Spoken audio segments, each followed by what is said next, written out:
Hello friends, and welcome back to my little cozy corner of the internet.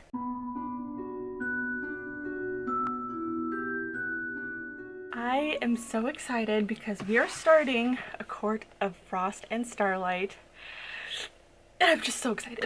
I've got my matching tabs and my pens that I'm obsessed with, by the way. I just wanted to hop on here and do a quick intro for when I start this, probably tonight. I was intending on starting it last night after I finished ACOFAS. I decided to start editing that video instead. Loved that book so much. I'm gonna read this one in this video, and that might be all. Maybe I'll start Silver Flames. I'm not sure yet. I haven't ordered it quite yet, but I'm so excited for it.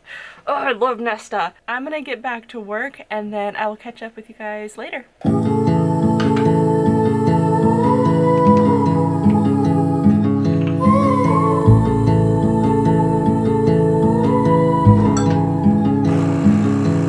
Take a train ride just to see you. Ride for hours just to please you. You don't know how much I need you, 'cause you're my home away from home, away from home, away from being alone.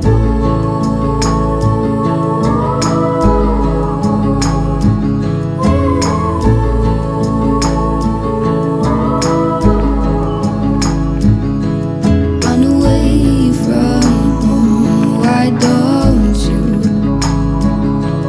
'Cause I did the same just for you. You don't know how much I love you. Hello friends. Okay, so it is the next day, obviously. I filmed a little bit this morning of like my coffee and breakfast and stuff, and then I've been distracted the entire day working on that video as well as just like scrolling on Instagram. I video chatted with my friend Earthley, and I love her so dearly. She has read the entire acotar series, so we sometimes like to chat about it, and I'm so thankful for her because, like I said, I don't have any friends in real life, like in physical person, who reads, so it makes my heart so happy that I can talk to her about it now. We talked about the acotar show that is coming up soon, and we're both like equally nervous about who's going to be cast as everything, so we'll see how that goes. But since I was distracted, I have not started the book yet. I will be starting it right now that I've got like my video done and everything. My house is not super clean, but I feel like I've delayed so much already, so I think I'm gonna read this for a hot minute, and then I'm gonna work on writing some letters again, and then I think I will end the night reading more. So hopefully I will get this done in a couple days.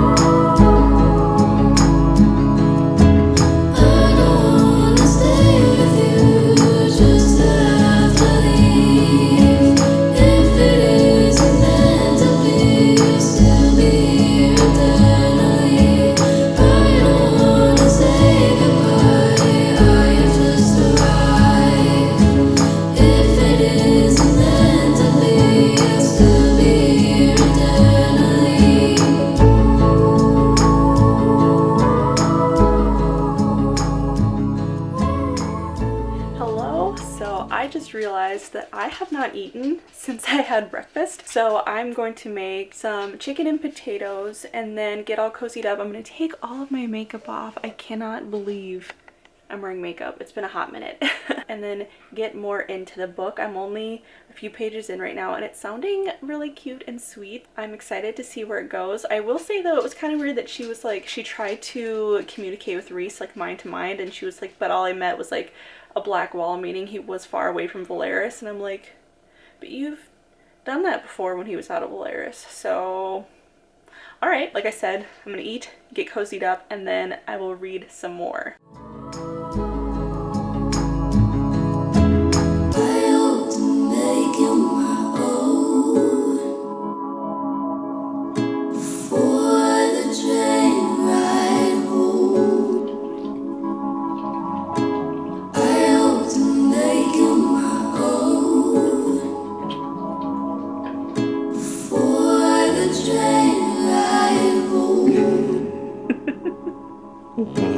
I hope to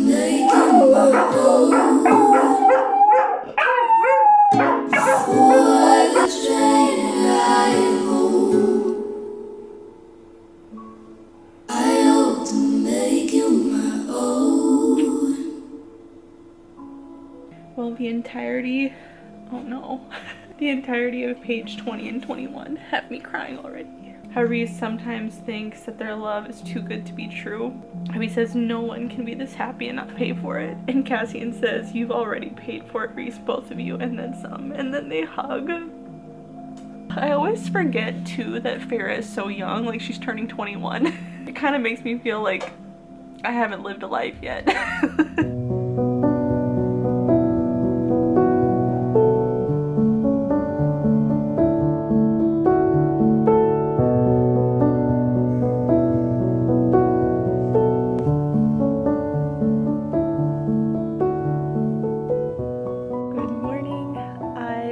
Woke up like half an hour, 45 minutes ago, and I still haven't gotten out of bed. I've been reading and I'm loving this so much so far. It's so incredibly wholesome and beautiful. I'm just starting chapter 12 where Cassian came home to the townhouse, and it's so cute. Farrah was like, did you lose all your manners? Like, this is how you say hello? And so he picked her up and swung her around. The whole family dynamic of this story is just making my heart so happy. I cry every single time something wholesome like that pops up. I found the visit between Reese and Tamlin to be very interesting. I know everybody hates Tamlin for very good reasons. I understand that, but like I said before, I have a soft spot for monsters, and I do feel kind of bad for him. Like, especially when Reese had mentioned it seems like he's just waiting for somebody to come in and slit his throat when he's sleeping because he doesn't have any wards up or anything. I do feel bad for him, even though he sucks, even though he's awful and terrible. I still have a soft spot for him. I have hope that he will turn out to be the guy we thought he was in the first book. Either way though, I love this so much. It's so good and so sweet and wholesome and beautiful. I'm gonna hop in the shower and watch church, and then I think I want to make bread today, so I'll probably do that and read some more.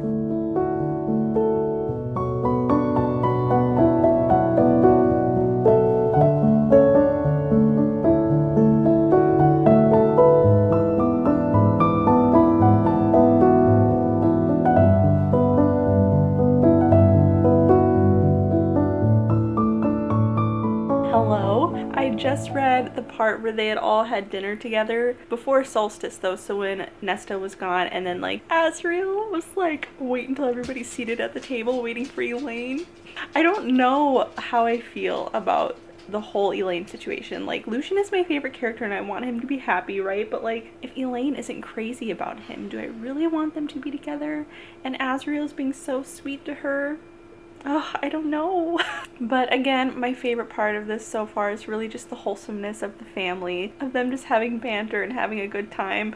I think the part that made me like squeal the most so far is when Farrah and Cassian were at the townhome together and they both just like started drinking wine and decorating and did a horrible job. Like, it's just so cute that they're having like such a good time together. I love that their dynamic is they all are okay with hugging each other, and how like Cassian kisses Elaine on the cheek when he sees her, picks up Farrah when he hugs her. Like, I love that so much. Like, that's the kind of friendship and family dynamic that I love. I know some people are super weird. In my opinion, it's weird when spouses are like, I don't want my spouse hugging anybody, and I'm like, come on. Steven hugs and kisses his friends that are girls on the cheek. I don't see anything wrong with that. Like, at the end of the day, he's coming home with me, you know? I just love the dynamic that they have, and that they're just all friends and love each other, and I'm just having such a good wholesome time reading this. It's exactly what I needed after ACOFAS, like, for real.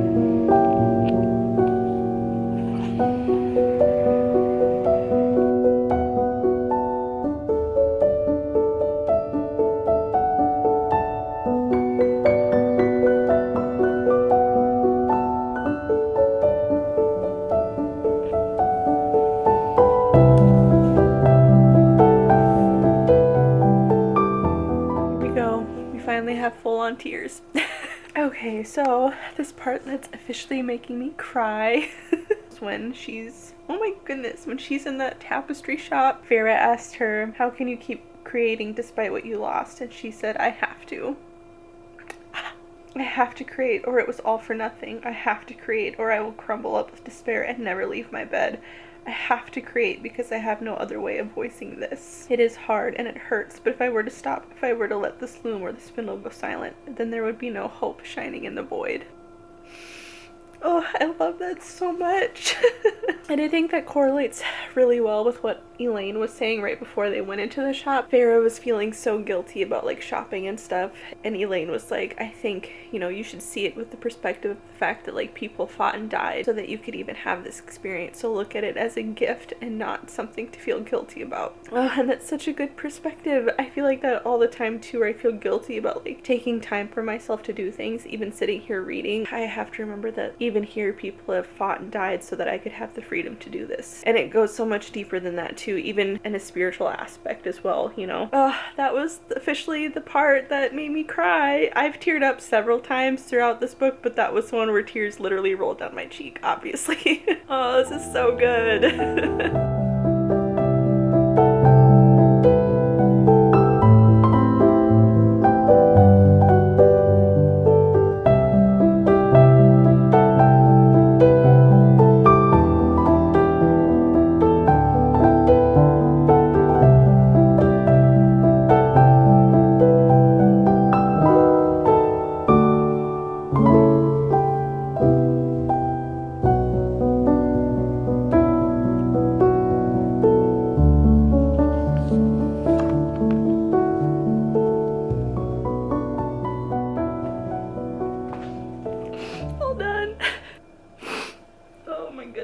That was such a sweet read. I didn't expect me to get so emotional during this one, but it was so good.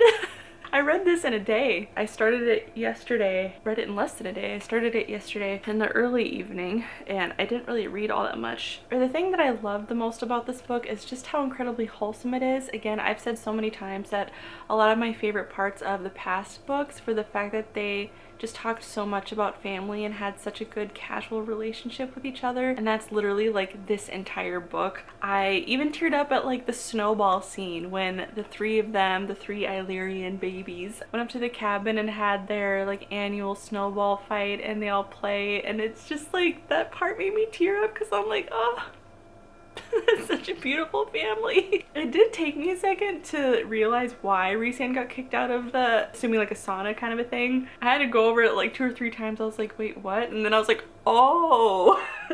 The way that Farah and Rhysand talk about each other is just so melting. Oh my goodness. I definitely cried again, real tears, when Farah giving the gift to Rhysand for Solstice. The creature inside of myself, the creature full of hate and regret and love and sacrifice, the creature that could be cruel and brave, sorrowful and joyous. I gave him me, and no one but him would ever see me, and no one but him would ever understand. I love that Asriel got to have such a good laugh with Elaine, that she got him like that headache tonic or whatever, and it just made him laugh. That made my heart so happy. Az needs more of that. Oh my gosh, the other part that I like seriously cried at was when Rhysand told Farah that all the gowns that she had were made by his mother. Are you kidding me? Oh, I definitely cried so hard at that part, so hard. I am honored beyond words. She would have loved you, I would have loved her. Like, I sobbed at that part. Oh my goodness. And then of course when Farah revealed what her gift to him would be for Solstice, I knew immediately what she was gonna do when she was at the weaver's shop and she like got the idea. I was like, oh, I know where this is going. The fact that Rhys was so happy about it, that he was like shaking, is so beautiful. Cried again at Build a House with the Nursery, Farah. Yep, that sent me. Definitely cried again when she had officially become like an art teacher basically, and the little kids had shown their paintings, and the one being like the tragedy that happened in Valeris, and she wanted to keep the really sad one and said, so we don't forget. That sent me. And then of course I cried the entire last page, which I still have to annotate, but of course I feel like I'm gonna highlight all of this, because if you watch my ACOFAS vlog, you know that my favorite line of the entire series was from that book, when Farah and Rhys were walking through Valeris together and she had that thought of like maybe it would be better if I just ceased to exist. And he grabbed her face and said, don't you ever think that? See, it's making me tear up even just talking about it now. And they weren't even like together yet at that point. And so she had made mention of that part right here when she had said, this feeling, this excitement to wake up every day to see you and to work and to just be here. Nearly a year ago, I told him the opposite, wished for the opposite. His face softened as if he too remembered it and understood. And then just talking about how grateful they are to have each other. My voice is like... To the stars who listen and the dreams that are answered, toward the future with all that waited within it. Ugh.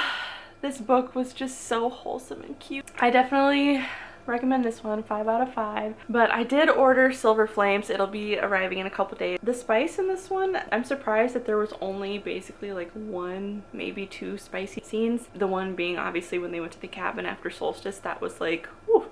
But I'm glad that it wasn't like ACOWAR, because that was kind of getting annoying. But I was talking to a friend the other day and she had mentioned that Silver Flames is pretty intense. So we'll see how I handle that. Nesta and Cassian in this one, oh, my heart breaks for Cassian. It really does, but it also breaks for Nesta because she's so empty right now and it just hurts my heart. Anyway, I could blab about this forever, but I won't. I'm gonna get going, start on some letters, doodle, maybe watch Cinderella because that's my comfort movie. Thank you guys so much for being here. I love you all so very much, and I will see you guys in my next video. Bye!